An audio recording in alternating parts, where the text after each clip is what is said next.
as we look at where we are today, with regards to all that is taking place in our culture, economically, politically, socially, we've got a new focus on civil rights again. We've got economic issues with regards to our response to, first of all, the Great Recession of 2008, not to mention, obviously, COVID.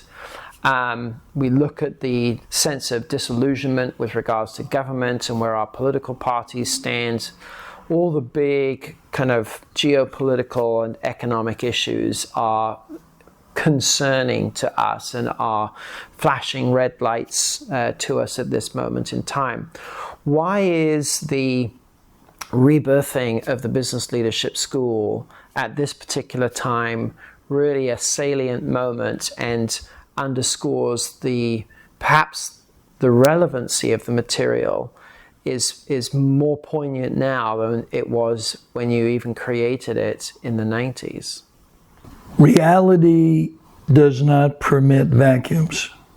And there is a vacuum coming out of the last 30, 40 years from the 60s. I always knew we were going to redo the 60s. I did, honestly. I always knew that the fermentation of what was starting then would show up later. We're in a vacuum, and nature abhors a vacuum. That is, a vacuum will get filled with something. The American dream is shattered to a pretty significant level. There is a lot of economic question, and I go back and forth because there's two sides to this. Is the middle class, in fact, shrinking? The price changing of everything right now is interest rates, can no longer be used to moderate the economy in any way. And inflation, the figures that people are getting, the public, are not true. The problem with information in the information age, it means information that was not available except to the elite is now available to everybody, which is the heart of the revolt of the public. Is now they're too well informed to be lied to, but we're still being lied to. And so you have the fragility of the American dream. You have a semi-valid argument, valid as in it is taking place, about socialism and collectivism and the whole localism, centralization phenomena. But something has got to replace faith for the American experiment to continue. And that is why racism is such a boogeyman right now, is because the way that it's being interpreted and the context in which it's being discussed can only lead to fragmentation if there's not a shift in the way it is being discussed. As in, yes, it did it. By the way, are you aware 600,000 guys died? More than all our wars together. I mean, it's not like, Eureka, I've discovered racism. It was very, very well discovered, and a huge war, most damaging war ever. Consequences in the Jim Crow laws. The whole history of the way that is discussed. It is either going to take us in order to form a more perfect union or in order to tear us apart. And the way that discussion is framed is going to do one or the other. And in order to form a more perfect union, from my point of view, requires that Christians have a much, much clearer and more defined sense of value for who we are as salt and light, to go back into the Sermon on the Mount, of the nature of who we are on the earth and society. We are the light of the world. And we have not been the light of the world because we've been a privatized club that has been stuck in the four walls of the church, rejoicing in our own salvation, which, yeah, we should, but virtually unaware of the potential of what we can and should be in culture and society. And I believe the business school directly affects and talks about why productivity, why strategy, why ownership, why wise choices, why team play, all the various things that are the components. I believe the Lord has saved it to now because I believe it's going to spread more rapidly now than it has in the previous 25 years. Yeah. Because it doesn't just make the issue money, it makes the issue transformation of human lives and transformation for those participating in the economic world in a real way as a doorway to maturity and a doorway to experiencing life the way God experiences life, which is a much more permanent view than the American dream and much more depth than the American dream, and can and should be a beacon to the rest of the world that is no longer really hungry just for economic success or more things, because we've got more things now than we've ever had in human history. And like Mick Jagger, you know, I still can't get no satisfaction. Right. And I believe all of those things I just noted is why the business school has got a very bright future, because it's there to fill a void. That's right. As we look forward to what the next 25 years might entail, think about, emerging business leaders who will deal with the ramifications of the next 25 years. How do you think this program is going to best prepare them for being in positions where they can problem solve, where they can strategically provide leadership and solutions that will guide us through what potentially could be a real sense of upheaval in the next 25 years? Oh, I'm sure we're going to have upheaval. I don't think anybody that is looking for post-COVID-19's fury to subside in terms of disruption.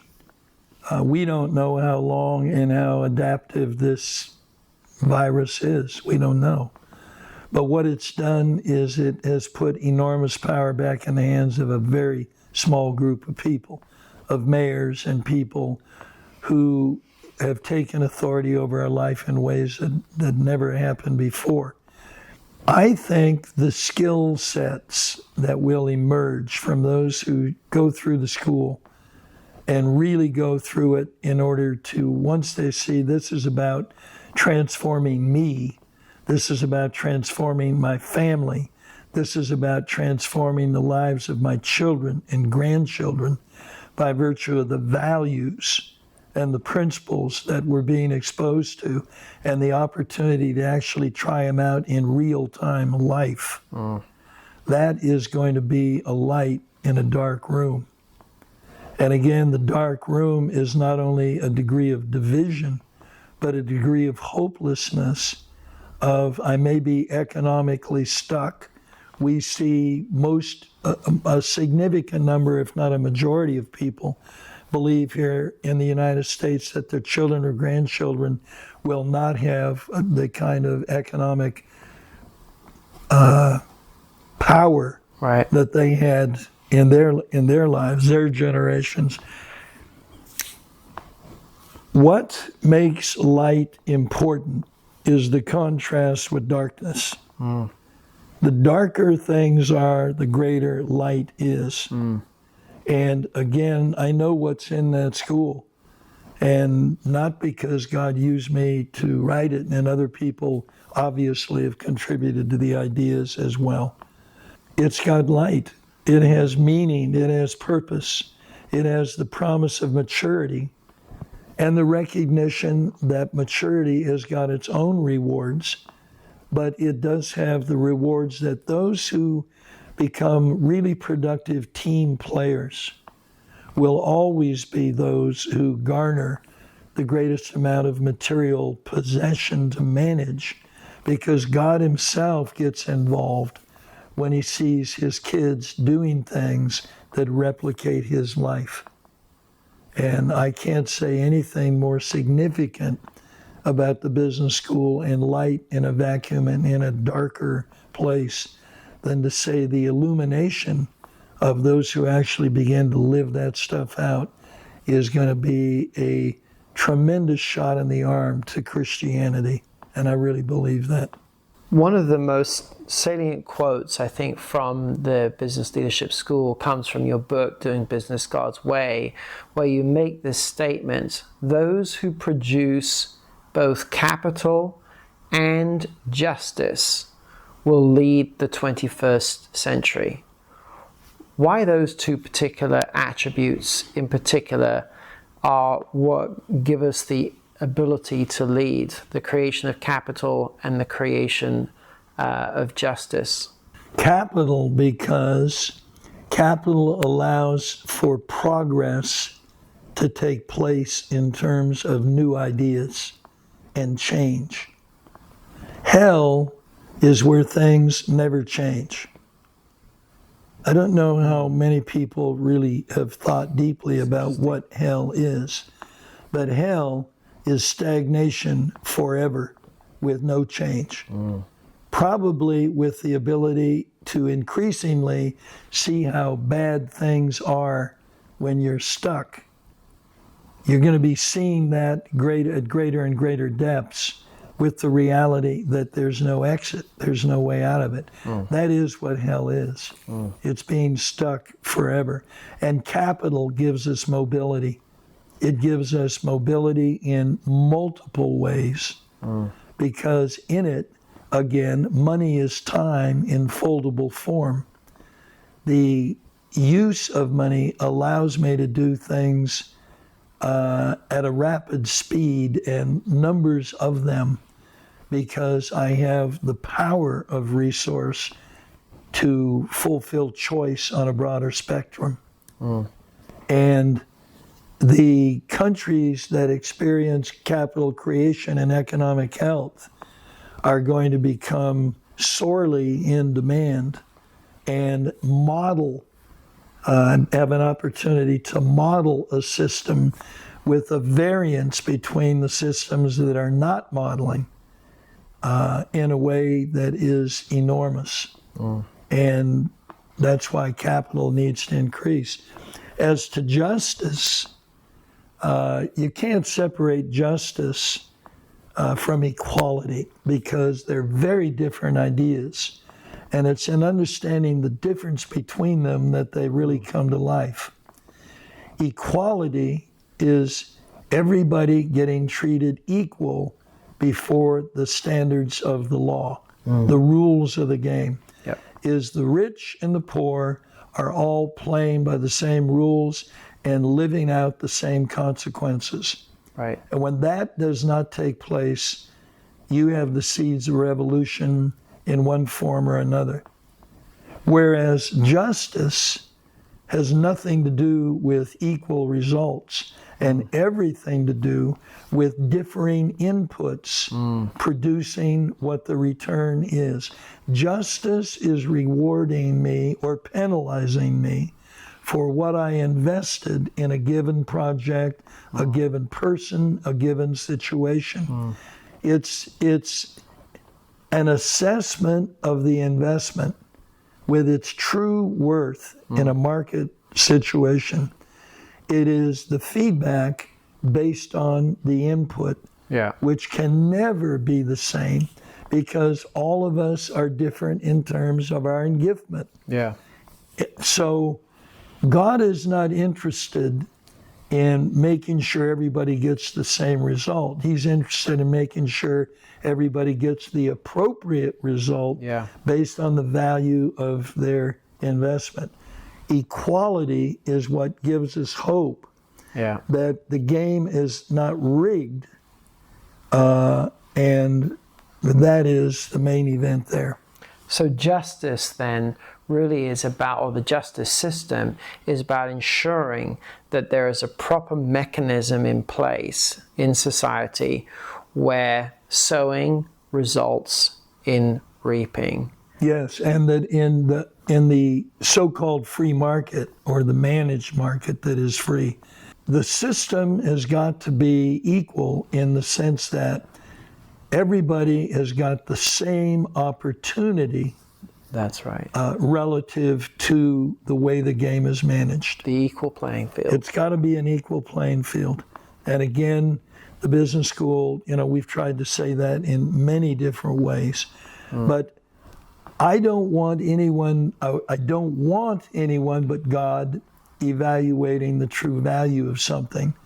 But we live in the real world where different people have different levels of evaluation. That being said, that's why the free market is such an incredibly powerful idea, because what it does is it allows the greatest number of people to be contributors to the determination of value, rather than a few people that are deciding winners and losers. Right. And I don't think many people really understand that about the significance of the free market, is that it is taking a large number of people, many of whom have no dogs in the fight, but it is the reflection of what the marketplace of the largest number of people feel something is worth. And that is a different world than a few people depending and designing, winners and losers.